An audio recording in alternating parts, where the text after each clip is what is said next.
Hi, everyone. I'm Shaheen from The Content Mix, and I'm excited to be here with Hristos Fleturis, former global social media manager at Red Bull Media House, who just joined Scott Sports as their new digital marketing manager for their bike division. Thanks so much for joining us, Hristos. Happy to be here. Thank you. It's great to have you. So let's jump right into it. Can you just tell us a bit more about your background and experience in marketing?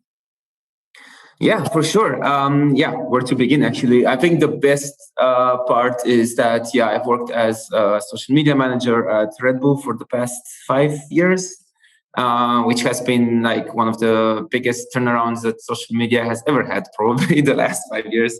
A bunch of new platforms and everything. But that's kind of like how I ended up being here now as a digital marketing manager at Scott's.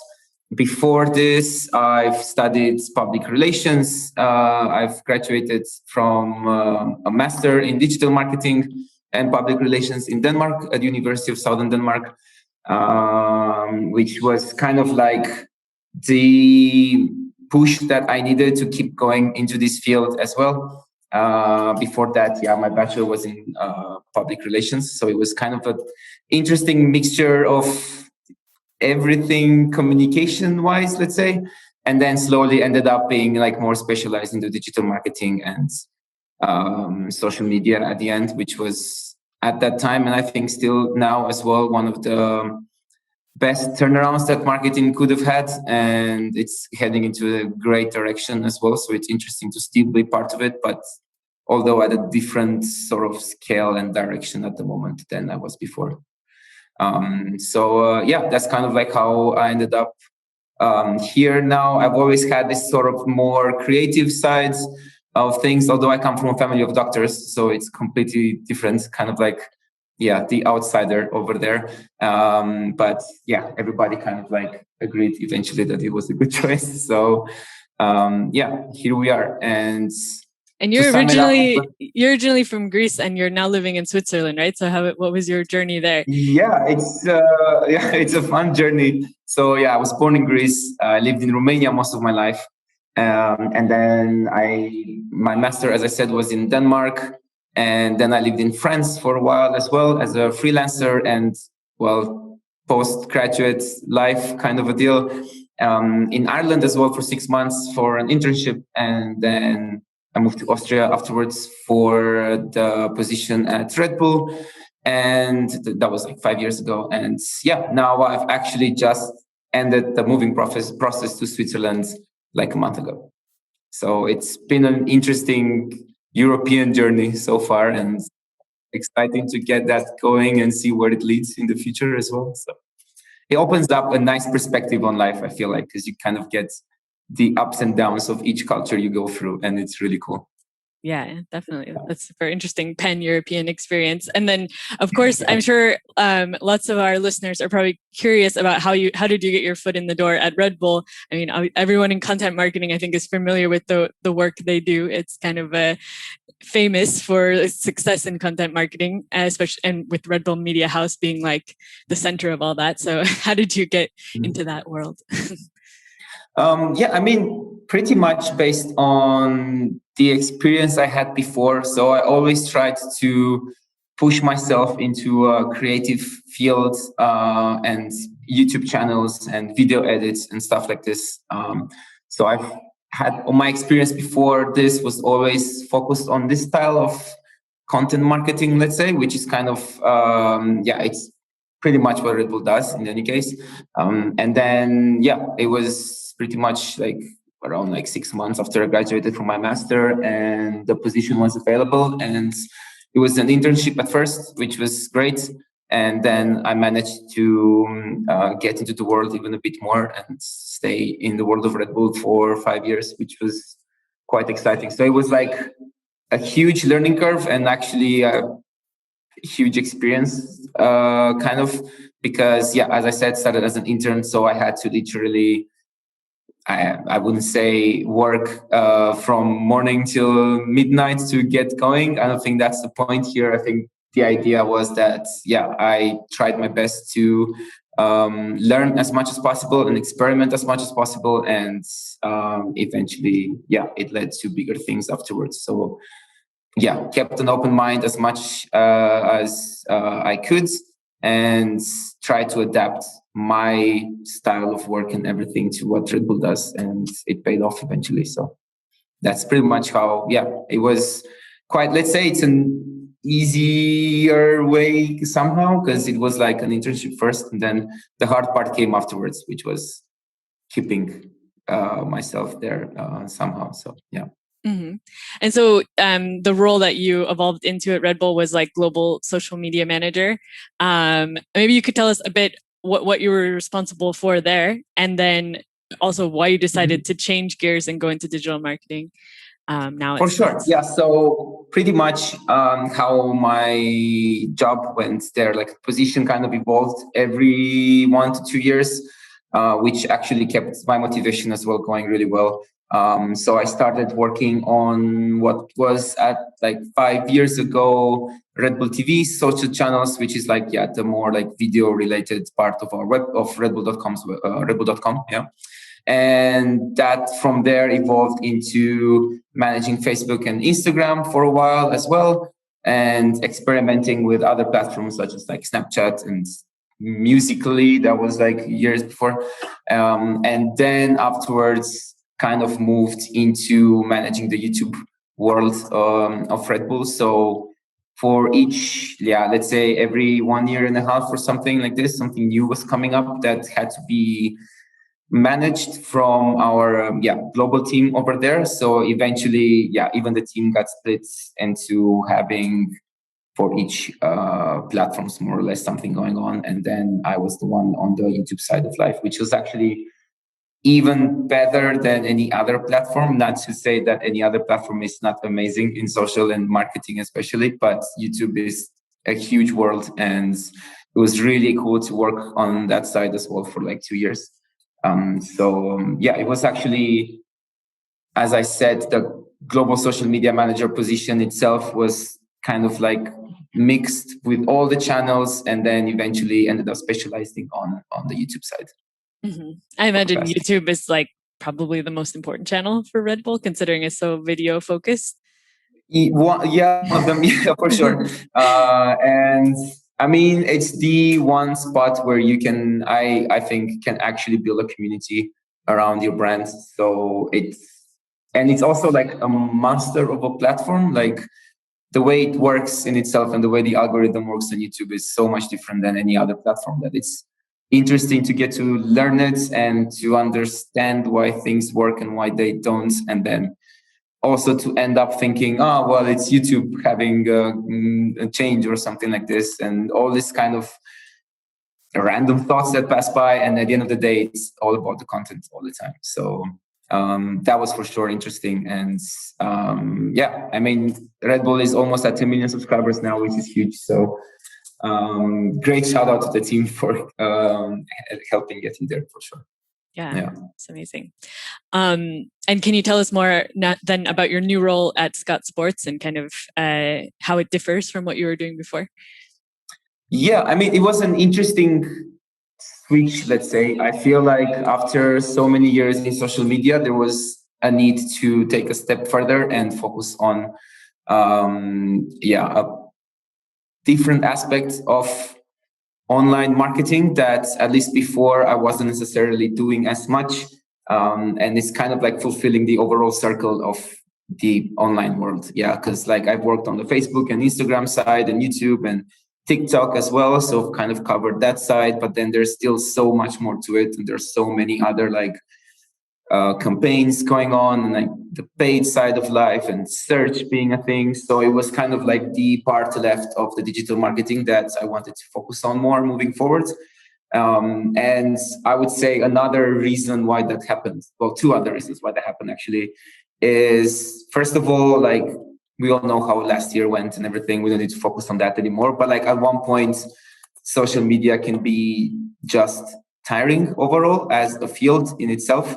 And moving to something that you don't have to be on Instagram every second of your life, it's a bit easier. And it's an interesting move because you can still apply everything you've learned from all the other social platforms into any other part of digital marketing. So that's one reason I wanted to mention. And then the second one is because of cycling, pretty much. I cycle every day. I cycle to work. I cycle for weekends, in the weekends. And my biggest hobby pretty much is cycling. And for Scott is a brand I've been following for quite a while, and I wanted to be part of its digital journey and the future that lays ahead in cycling. So that was kind of like a natural step for combining work life with personal life as well. And it's interesting to get it going and see where it leads for now. But it is for sure exciting to have this change, especially moving from Red Bull, which has such a big social media world going on, to bike brands that's obviously a bit smaller, but still the opportunities are endless of things that can be done. So yeah, we actually did a post recently on the Content Mix blog about people's personal passions and how they've impacted their career paths. So that's really cool. I mean, would you say that? Yes, go ahead. It's interesting because I feel like sometimes people try to keep that apart somehow. Like, personal life is different. And I had that thinking as well at some point. I was like, maybe mixing cycling, which I really love doing by myself, with work can be maybe an issue, but I actually think it helps me even more because you end up knowing the scene and what actually happens around, and you can kind of learn from daily life pretty much of cycling of how to actually reach the audience. So it's interesting. Yeah, absolutely. I mean, if you're like truly interested in it, that makes every moment of work interesting, I guess. Yeah, for sure. Well, okay. So, I mean, what are like the channels that you're focusing on now, and what's like a typical day like for you in your current role? So to bring it from the Red Bull side, which is mostly YouTube and content production as well, now the things that I'm doing are more, let's say, classic digital marketing aspects. So at the moment, trying to figure out, obviously, like the website strategy for Scott bikes and things that we can do to kind of like keep the momentum going, especially in the cycling side. That's like things have been growing so much in the cycling side of the economy, especially after what happened last year. So it's pretty much trying to figure out what the direction is that we can take and how we can combine, obviously, social media with any other channel that we have, and also figuring out like paid campaigns and all these things. So it's a lot of pretty much new strategies coming up that are going to be interesting, and really focusing on how we can improve on a legacy that Scott Bikes has and how we can take that further. So pretty much every day now is trying to also move away from the thinking of just social media all the time and try to understand all the different aspects that come into a cycling brand as well. So that's one part, that's a continuous like workflow and a road that's going to be interesting for me to take as well, because I still end up sometimes even like randomly during the day and I check Instagram for Scott and just want to reply to comments and stuff like this, which is still the part that I really love doing.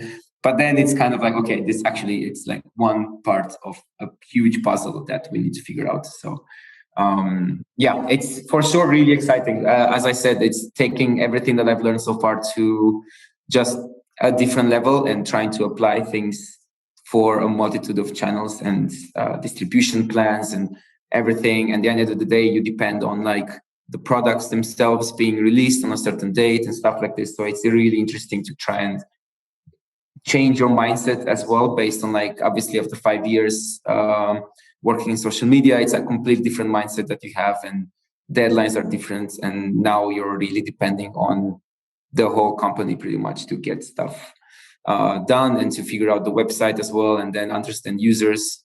So pretty much at the moment, given that I just literally started like a month or so ago, it's actually a lot of new processes and new strategies to come up with. So for sure, really exciting. And every day is kind of like combining that with cycling for me, especially, it's really cool. So it's a lot of work as well, but it's getting there slowly.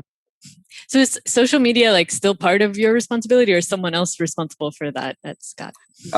There is another social media manager in the team now, but we're kind of like working together at this point, because like my thinking all the time is that digital marketing and social media should not really be split apart, and it shouldn't be two different teams in different spots and stuff like this. So we're trying to keep things as a team pretty much, and work together to find the best at the end of the day user journey, because obviously bikes are the main goal, so it's kind of figuring out if something makes sense or not to be done, or to have it on social, for example, and things like this. So we're working a lot together on the strategy itself, while someone else actually does all the postings and the day-to-day social media life of checking all the channels and everything. But I'm still like to do that, so I still look at comments and things because it's cool.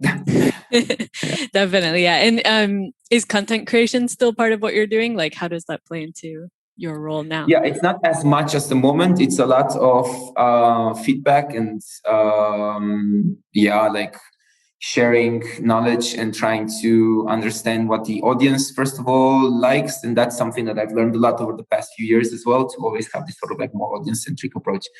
And pretty much that it's not necessarily being involved in the actual productions as I used to do before, and having actually like a clear part of videos that go out on YouTube and stuff like this. So it's a bit less now, but it's still the guidance and the what to do and why do we need changes. That's still part of the deal.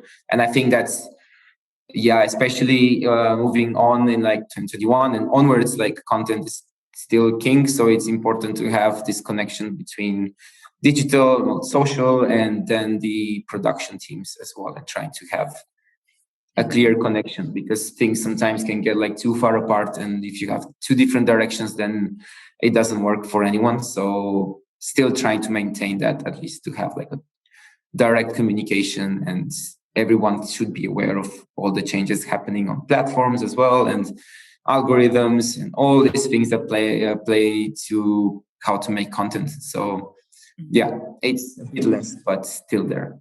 Well, sounds like you're working more at the strategic level and like less hands-on. Less hands-on on the content for sure at this point. Yeah.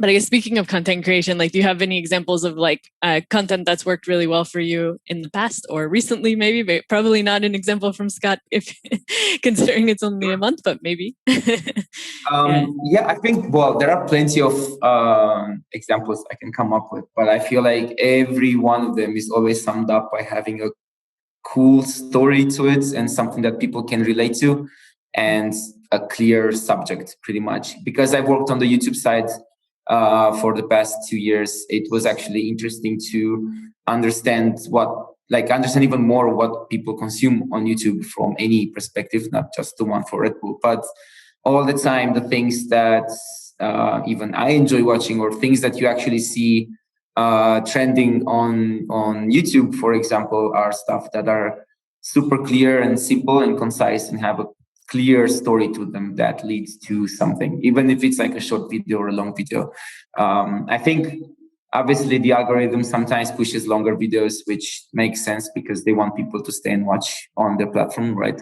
But the interesting part is that even a short one, as long as it's good and has a clear story to it, it's great. And I've always got like a lot of excitement and just like happiness out of just seeing people relating to what we're posting, and having them just being like, okay, cool, I'm gonna go out there now and ride my bike, which is similar to what happens at Scott as well. Like we would have a video on YouTube, which is just a simple story of people riding bikes, and at the end of the day, that's all that people need to be motivated and get out there and ride bikes, right? So I would say, for me, that was always like the best way to tackle content, and something that fits obviously to whatever brand people would be working with. But it's the main part that was part of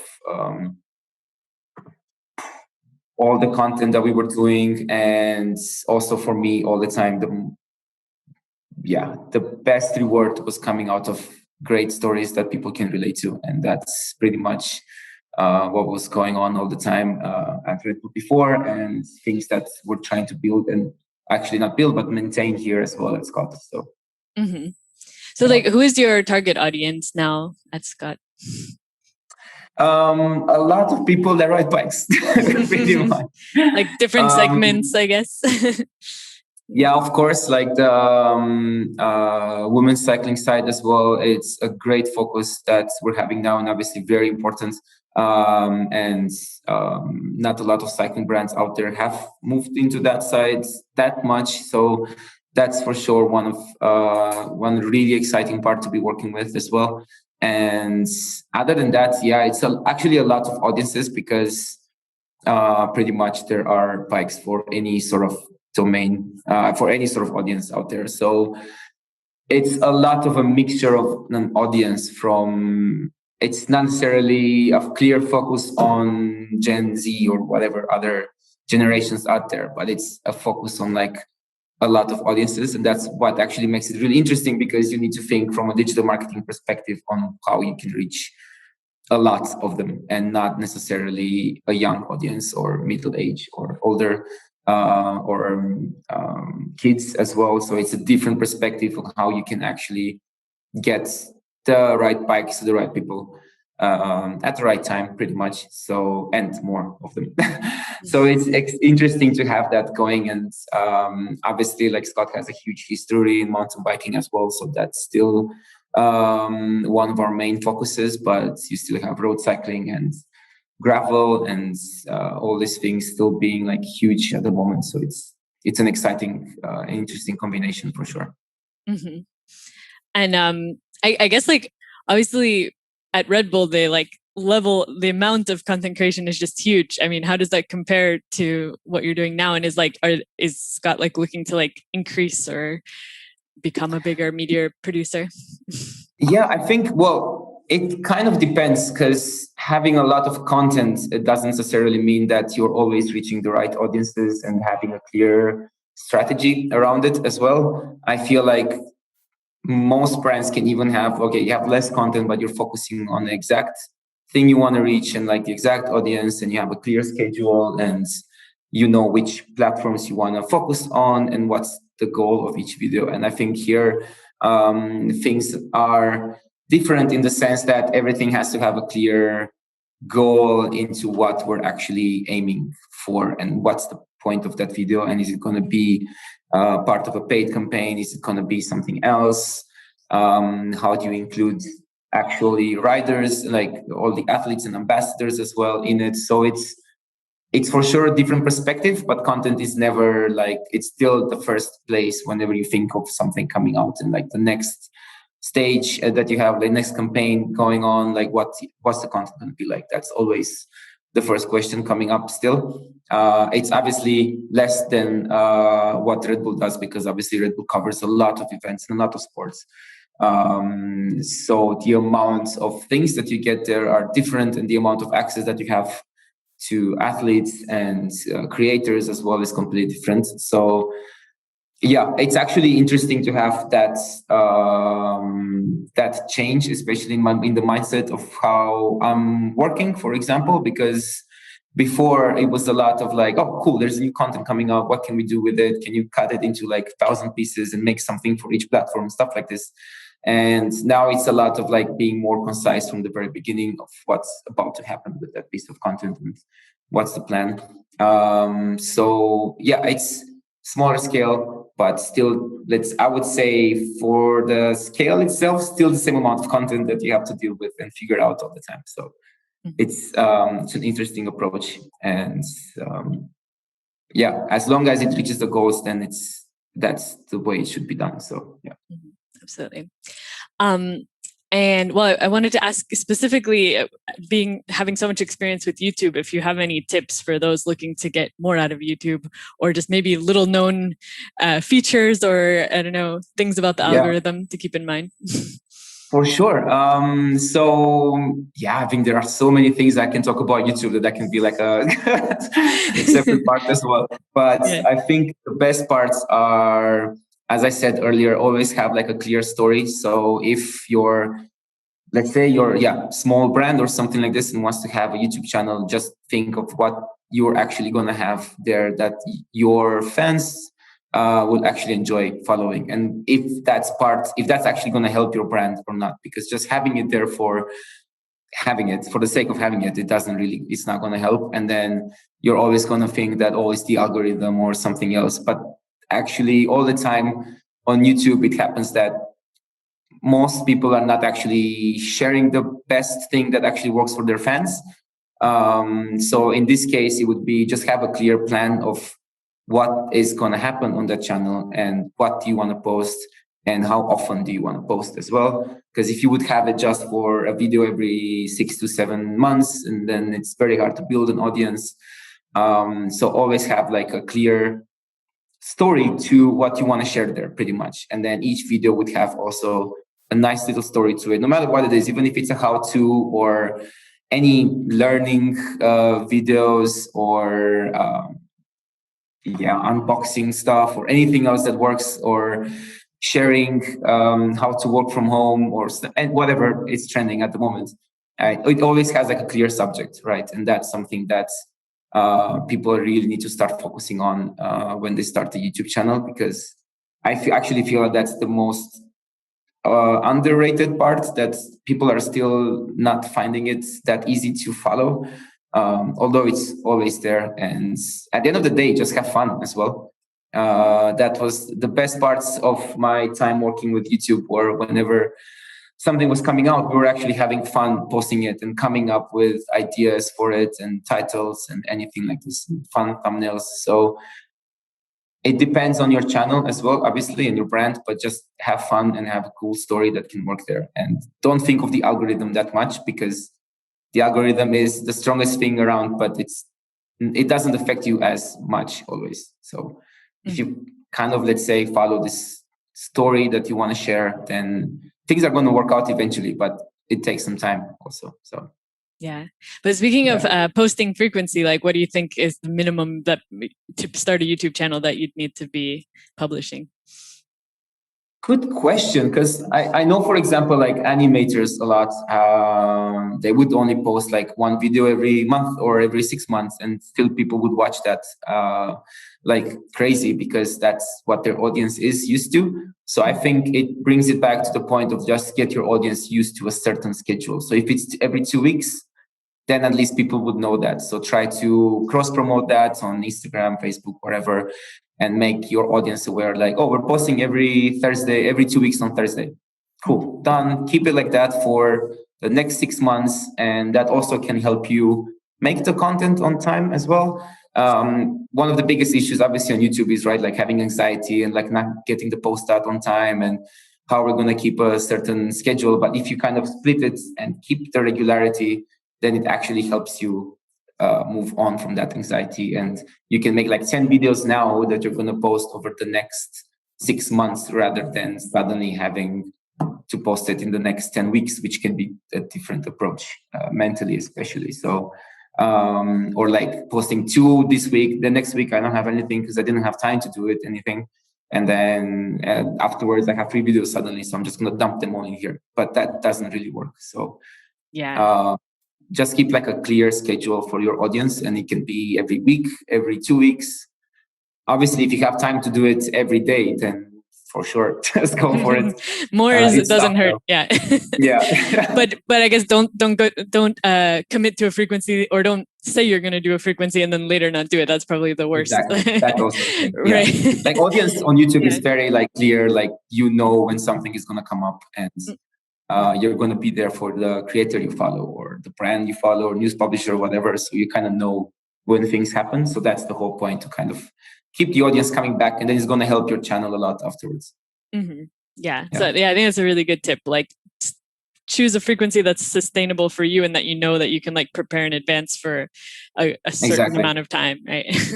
Yeah. And then you can test that out for half a year or something like this and see how it works. And that also gives you some time to think of the videos also, like what are we gonna do and how to do it. And definitely. Well, I wanted to ask you about some of your recommendations. First of all, if you have any just daily habits that you attribute to your success. Yeah, very good question. Actually, I think one of the habits I have, and I did mention that before as well, is just going cycling, or at least trying to be outdoors as much as possible. It's hard these days, obviously, but just having a way to get fresh air and be out there as much as possible is one way for keeping me lose stress as well and try to like unwind pretty much. And cycling is one of those things that I do, which for me is very easy to jump on a bike and just ride, even if it's 5 kilometers to somewhere or 10 or more. It doesn't really matter as long as I can at least do something with the bike. It really helps the mind, especially, and like anxiety and all these things that can happen. Like you're just on the bike and try to find your way around, and it's really helpful. Other hobbies that I have, I usually like to, especially at the beginning of a week, try to actually listen random podcasts that maybe I haven't listened to before. So I would go on Spotify and just search some random podcasts that maybe I haven't tried before, and it really helps find new things out there. And one of them I was listening to now, pretty recently, was The Move, which is, it's from cycling as well, but there are some other ones that are, pretty cool. Actually, one of them was Tim Dickens, which is a cool podcast about cinematography and movies, which is just I tune in randomly from time to time and listen to a random episode, and it's great to kind of not necessarily focus all the time on like marketing or anything like this. So it's kind of like completely different, and it's cool. And another one would be just read books from time to time as well. And any sort of book works pretty much. But now I'm into Stephen King, which I'm not sure how much is helping, but being a lot of thrillers, increasing anxiety. It's a good one for sure. It's fun books, and I'm a fan of them as well. So definitely. Well, speaking of like books and things like that, are there any other recommendations you have when it comes to any kind of resources that might be relevant for our audience, like any books, apps, websites, platforms? I think other podcasts. I think it's still a very trendy book, but I've been a lot into Sapiens. I forgot the whole name. Yuval Noah Harari, I believe. Yeah. Mm-hmm. And I think that brief history of humankind kind of fits to where we're heading now, and it's interesting to apply that into understanding why marketing works the way it does now and why social media is a thing. So it's an interesting perspective on humanity there that I found really interesting to kind of take learnings from there and try to understand what we're doing on this side of the digital life. And other than that, I'm a huge fan of Jack Kerouac as well. I'm not sure if everyone just read anything from Jack Kerouac, but it's an interesting perspective on life also, and this sort of like beat generation lifestyle that I think sometimes it's good to get lost into and move away from like all this 9 to 5 sort of stress that we have and try to look outside a bit as well. So those would be, let's say, more or less like good readings that I had. And podcast wise, it depends. There are a lot of things out there that I think make sense. I'm listening a lot to The Daily, or as well to Explain from Vox. And one that I really actually find very funny is Dear Hank and John. They're actually two of the original YouTubers out there, kind of Hank Green and John Green as well. And they have a really simple podcast where they just answer letters from listeners. And it's a great and fun and actually even very interesting podcast sometimes, because a lot of new things are shared there. That's actually kind of like my weekly podcasts that I listen to as well. And then, I'm a lot on Clubhouse as well, just tuning into random rooms, clubs, whatever they're called, and trying to listen to like cycling related ones and more sporty stuff that are trying to happen there. So I think it's an exciting world for audio coming up for sure. So yeah, I try to focus a lot on Clubhouse, although sometimes I do get lost into the app. But yeah, very cool. You're on the cutting edge with the new apps. Cool. Well, lastly, I just wanted to ask if you have any professional role model or source of inspiration. Very good question. I don't know. There are lots out there, and a lot of people that I've actually worked with over the last years that have been great role models for me as well. And one of them would be Charlie Grinell, for example. He works in Canada now and has a company called Right Metric, and that's I think that actually it's very hard to just name a few people because I actually love to look a lot into the people I work with and try to learn from them. And they are usually the best role models for me, kind of like, obviously not everyone, but part of them, it's like, it's good to see how they can organize themselves. And a lot of the people I worked with have been moving around the world as well as I did. So it's a very interesting perspective. And then one of the bigger role models, I would say, is Isla Wilcox. She's ultra endurance cyclist. But I would totally recommend actually checking her Instagrams and everything. And just the way of her grasping life and combining that with cycling and the things that she's done for the community as well have been great. And it's actually a lot of motivation there to one of the biggest motivations as well that attracted me to being more involved into cycling came from her as well. So she's one of the best ultra endurance cyclists out there. So if you're into this kind of stuff, then totally recommend checking that out. Or just follow the adventures. They're really fun bikepacking adventures across the world. So awesome. Yeah, it sounds really cool. Definitely have to check that out. So we're reaching the end of the interview. I just wanted to ask if you have any final takeaways or parting advice for our audience of other marketers across Europe.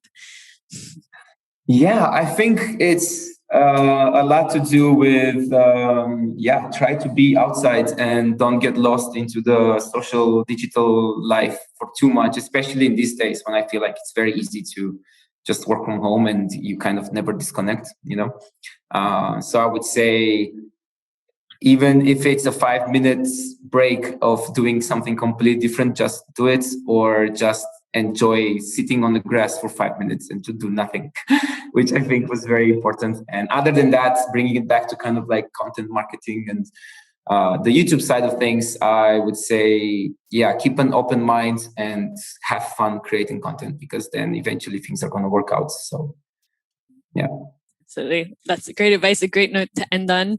I just wanted to ask you, what's the best way to get in touch with you or learn more about what you do at Scott Sports as well? Yeah, sure. Well, you can follow us on all Scott Sports and Bike on Scott Instagram channels as well. Those are a really cool way to keep track with our cycling world over here.